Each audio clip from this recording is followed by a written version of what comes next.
नमस्कार दोस्तों। तो आज इंडिया पे Poco X3 Pro finally launch हो चुका है। पोको X3 Pro दरअसल स्नैपड्रैगन 860 के साथ आने वाला दुनिया का सबसे पहला स्मार्टफोन है और इसका एक वेरिएंट का प्राइस है 19,000, एक वेरिएंट का प्राइस है 21,000 रुपए। और इस प्राइस रेंज में रियलमी की तरफ से भी दो स्मार्टफोन अवेलेबल है जिसका नाम है Realme X7 बेस वेरिएंट और Realme 8 Pro। और आप में से बहुत लोगों ने मुझसे कहा था कि दोनों स्मार्टफोन के साथ कंपैरिजन वीडियो बनाने के लिए। तो चलिए इस वीडियो में मैं आपको इस तीनों स्मार्टफोन के एक साथ कंपैरिजन वीडियो बनाऊंगा। तो चलिए शुरू करते हैं आज का वीडियो बिना कोई वक्त खबर। आज का वीडियो शुरू करने से पहले अगर आप गैजेट चैनल पर नए हैं और ऐसी वीडियो आगे भी देखना चाहते हैं तो गैजेट चैनल को सब्सक्राइब करना बिल्कुल मत भूलिएगा। तो तीनों स्मार्टफोन का हम कंपैरिजन शुरू करेंगे तीनों का कलर को देख के। Realme X7 इसका दो कलर अवेलेबल है, नेबुला और सिल्वर। पोको X3 Pro का तीन कलर लॉन्च हुआ है, ब्रोंज, ब्लैक और ब्लू। और Realme 8 Pro का तीन कलर अवेलेबल है, येलो, ब्लैक और ब्लू। और अगर मैं मेरे पसंद की बात करूं तो Realme X7 का nebula colour, Poco X3 Pro का ब्रोंज कलर और Realme X7 Pro का सभी के सभी कलर मुझे बहुत ही ज्यादा पसंद आया। अगर तीनों के बिल्ड क्वालिटी के बारे में बात करें तो तीनों स्मार्टफोन में आपको पॉलीकार्बोनेट बैक कवर देखने को मिलता है, मतलब नॉर्मल प्लास्टिक बैक कवर देखने को मिलेगा। अगर हम तीनों के डायमेंशन के बारे में बात करें, Realme X7 का थिकनेस है 8.1 मिलीमीटर और इसका वेट है 176 ग्राम। पोको X3 Pro का थिकनेस है 9.4 मिलीमीटर और इसका वेट है 213 ग्राम। और Realme 8 Pro का थिकनेस है 8.1 मिलीमीटर और इसका वेट है 176 ग्राम। इसके बाद अगर हम तीनों के डिस्प्ले के बारे में बात करें, Realme X7 पे आपको मिलता है 6.43 inch full HD plus super AMOLED display. Realme 8 Pro में भी आपको एक्जैक्टली सेम डिस्प्ले मिलता है, लेकिन पोको X3 Pro में आपको 6.67 inch full HD plus IPS LCD display देखने को मिलता है। अगर हम रिफ्रेश रेट के बारे में बात करें, पोको X3 Pro में आपको 120 हर्ट्ज डिस्प्ले रेट और 240 हर्ट्ज टच सैंपलिंग रेट देखने को मिलता है, लेकिन Realme X7 पे आपको 60 हर्ट्ज रिफ्रेश रेट और 180 हर्ट्ज टच सैंपलिंग रेट देखने को मिलता है। और Realme 8 Pro में भी आपको एक्जैक्टली सेम डिस्प्ले रेट और टच सैंपलिंग रेट देखने को मिलता है। तो इसका मतलब अगर आप मीडिया कंजम्पशन करना चाहते तो आपके लिए Realme के ये दोनों स्मार्टफोन बेटर होगा, लेकिन अगर आप गेम खेलना चाहते तो आपके लिए पोको X3 का ये वाला स्मार्टफोन बेटर होगा। Realme X7 और Realme 8 Pro में आपको कोई भी डिस्प्ले प्रोटेक्शन देखने को नहीं मिलता, लेकिन पोको X3 Pro में आपको गोरिल्ला ग्लास 6 का प्रोटेक्शन देखने को मिलता है। तो ऑब्वियसली इसका ब्राइटनेस भी ज्यादा होगा, तो इसीलिए Realme X7 के ब्राइटनेस है 600 निट्स, Realme 8 Pro के ब्राइटनेस है 1000 निट्स और पोको X3 Pro का ब्राइटनेस है 450 निट्स। अगर हम तीनों के सीपीयू के बारे में बात करें, Realme X7 पे मिलेगा Dimensity 800U सीपीयू जो कि 7 नैनोमीटर आर्किटेक्चर पे बना है। Realme X3 Pro में मिलेगा स्नैपड्रैगन 860 प्रोसेसर जो कि बना है 7 नैनोमीटर आर्किटेक्चर पर। और Realme 8 Pro में आपको मिलेगा स्नैपड्रैगन 720G प्रोसेसर जो कि बना है 8 नैनोमीटर आर्किटेक्चर पे।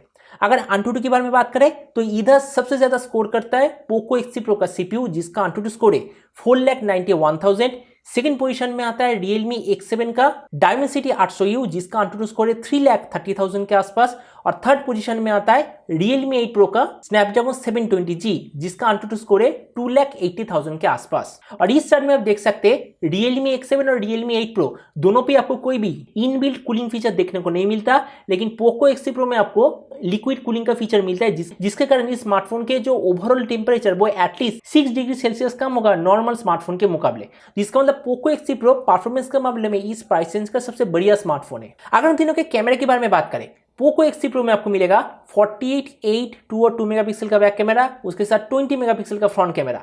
Realme 8 Pro में मिलेगा 108, 8, 2 और 2 मेगापिक्सल का बैक कैमरा, उसके साथ 16 मेगापिक्सल फ्रंट कैमरा। और Realme X7 पे मिलेगा 64, 8, 2 मेगापिक्सल का बैक कैमरा, उसके साथ 16 मेगापिक्सल का फ्रंट कैमरा। तो इसे आप देख सकते हैं अगर आपको फोटोग्राफी का शौक है तो आपके लिए एकलौता चॉइस है Realme 8 Pro। और ये तो आपको पता ही होगा दुनिया पे जो भी गेमिंग स्मार्टफोन लॉन्च होता है उसमें बिल्कुल भी कैमरा अच्छा नहीं होता, तो इसीलिए पोको X3 Pro का परफॉर्मेंस बहुत ही ज्यादा है लेकिन कैमरा सिर्फ 48 मेगापिक्सल ही मिलता है। इसके बाद हम बात करेंगे दोनों के रैम और रोम के बारे में। Realme X7 और Realme 8 Pro दोनों पे ही आपको LPDDR4X क्वालिटी का रैम और UFS 2.1 क्वालिटी का स्टोरेज मिलता है, लेकिन पोको X3 Pro में आपको LPDDR4X क्वालिटी का रैम और UFS 3.1 क्वालिटी का स्टोरेज मिलता है। तो इस जगह मैं आपको एक चीज कहना चाहूंगा, UFS 2.1 के मुकाबले UFS 3.1 एटलीस्ट 3 से 4 गुना ज्यादा स्पीड देता है। अगर हम सभी के कार्ड स्लॉट के बारे में बात करें तो Realme X7 पे आपको मिलता है 1+1 कार्ड स्लॉट, मतलब आप सिर्फ 2 सिम कार्ड यूज कर सकते हैं, कोई भी एचडी कार्ड यूज नहीं कर सकते। पोको X3 Pro में आपको मिलता है 1+1 कार्ड स्लॉट, मतलब हाइब्रिड सिम का स्लॉट। इसका मतलब आइदर आप 2 सिम कार्ड या फिर एक सिम कार्ड और एक एचडी कार्ड आप इस्तेमाल कर सकते हैं। लेकिन Realme 8 Pro में आपको मिलता है 2+1 कार्ड स्लॉट, मतलब 2 सिम कार्ड और एक SD कार्ड आप सेम टाइम में इस्तेमाल कर सकते हैं। अगर हम सभी के ऑडियो के बारे में बात करें तो Realme X7 और Realme 8 Pro दोनों पे आपको मिलता है सिंगल स्टेरियो स्पीकर, पोको पे आपको मिलता है dual stereo speaker. Realme X7 पे आपको मिलता है हाई रेज ऑडियो और डायरेक्ट ऑडियो का फीचर, पोको X3 और Realme 8 Pro में आपको मिलता है हाई रेज ऑडियो का फीचर। इसके बाद अगर हम तीनों के बैटरी के बारे में बात करें, Realme X7 पे हमें मिलता है 4310 mAh बैटरी, उसके साथ 50 वाट का इनबॉक्स फास्ट चार्ज और जो कनेक्टिविटी वो है USB Type-C।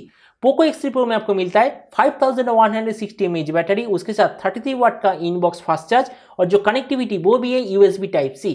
और Realme 8 Pro में आपको मिलता है 4500 mAh बैटरी, उसके साथ 50 वाट का इनबॉक्स फास्ट चार्ज और जो कनेक्टिविटी वो है USB Type-C। इसके बाद अगर हम दोनों के पोर्ट के बारे में बात करें तो सभी के सभी स्मार्टफोन में आपको फिंगरप्रिंट सेंसर देखने को मिलता है। Realme X7 और Realme 8 Pro दोनों पे आपको इन डिस्प्ले फिंगरप्रिंट सेंसर मिलता है, लेकिन पोको X3 Pro में आपको साइड माउंटेड फिंगरप्रिंट सेंसर देखने को मिलता है। Realme 8 Pro में आपको 3.5mm जैक का फीचर मिलता है, पोको X3 Pro में आपको 3.5mm जैक और IR ब्लास्टर दोनों का फीचर मिलता है, लेकिन Realme X7 पे आपको कोई भी 3.5mm जैक का फीचर देखने को नहीं मिलता। अगर हम तीनों के OS के बारे में बात करें, पोको X3 Pro और Realme 8 Pro दोनों पे अभी करेंटली Android 11 देखने को मिलता है, लेकिन Realme X7 पे आपको करेंटली Android 10 देखने को मिलता है और एक कब Android 11 पे अपडेट होगा इसके बारे में कोई कॉन्फर्म इंफॉर्मेशन नहीं है। और फाइनली अगर हम तीनों स्मार्टफोन के प्राइस के बारे में बात करें, Realme X7 6 128GB का प्राइस है 20,000, 8 128GB का प्राइस है 22,000 रुपए। पोको X3 Pro का 6 128GB का प्राइस है 19,000, 8 128GB का प्राइस है 22,000 रुपए। और Realme 8 Pro का 6 128GB का प्राइस है 18,000 और 8 128GB का प्राइस है 20,000 रुपए। तो आप बड़ी इस वीडियो के कंक्लूजन की 18 से 20,000 रुपए के अंदर अगर आपका बजट है तो आज के दिन आपको कौन सा लेना चाहिए, Realme X7, 8 Pro या फिर पोको X3 Pro। अब देखिए, इससे पहले मैंने 2 कंपैरिजन वीडियो ऑलरेडी बना दिया है, उसमें भी मैंने सेम चीज कहा है। अगर आपको रॉ CPU परफॉर्मेंस चाहिए, मतलब इस प्राइस रेंज में सबसे बेहतर गेमिंग परफॉर्मेंस चाहिए, तो ये आप पोको X3 Pro को लीजिए, क्योंकि गेम खेलने के लिए 2 चीज तो ऑब्वियसली होना ही चाहिए। मिनिमम 120Hz रिफ्रेश रेट होना चाहिए और सबसे बेहतर प्रोसेसर होना चाहिए। और ये जो स्नैपड्रैगन 860 के साथ पोको X3 Pro लॉन्च हुआ है, इसमें आपको 4 मेन गेमिंग फीचर मिलता है। पहला, प्राइस रेंज का सबसे बढ़िया प्रोसेसर जो कि स्नैपड्रैगन 860। दूसरा, प्रोसेसर को ठंडा करने के लिए आपको मिलता है कूलिंग फीचर। तीसरा, सबसे ज्यादा मेमोरी स्पीड, मतलब UFS 3.1 का स्टोरेज। और चौथा, 120Hz रिफ्रेश रेट का सपोर्ट। ये चारों चीजें आपको इस स्मार्टफोन में मिलता है, तो इसीलिए 20,000 के अंदर Poco X3 Pro perfect gaming smartphone है। लेकिन अगर आप कैमरा के लिए जाना चाहते हैं तो आपको ऑब्वियसली Realme X7 या फिर Realme 8 Pro में जाना चाहिए। लेकिन अगर आप कैमरा के लिए सिर्फ Realme 8 Pro में जाना चाहते हैं तो मैं आपको रिकमेंड करूंगा 19,000 रुपए में जो Redmi Note 10 Pro Max available है वो लीजिए। तो मतलब इस प्राइस रेंज में Realme के कोई भी स्मार्टफोन मेरे ख्याल से बेटर नहीं है। आइदर पोको का कोई स्मार्टफोन या फिर Xiaomi का कोई स्मार्टफोन बेटर है। और अगर आपको कोई भी स्मार्टफोन खरीदने के लिए कोई भी मदद चाहिए, सभी के सभी स्मार्टफोन के ऊपर मैंने ऐसे कंपैरिजन वीडियो चैनल पे बना रखा है। गैजेटल चैनल पे थोड़ा सा सर्च करना, आपको सारा वीडियो मिल जाएगा। तो आज का वीडियो तक उम्मीद है आज का छोटा सा कंपैरिजन आपको पसंद आया होगा। वैसे फ्यूचर में अगर वैसे और भी वीडियो देखना चाहते हैं तो गैजेट चैनल को सब्सक्राइब करना बिल्कुल ही मत भूलिएगा। तो मिलते हैं अगली वीडियो में, तब तक stay tuned and always remember, think positive, be positive. Thank you.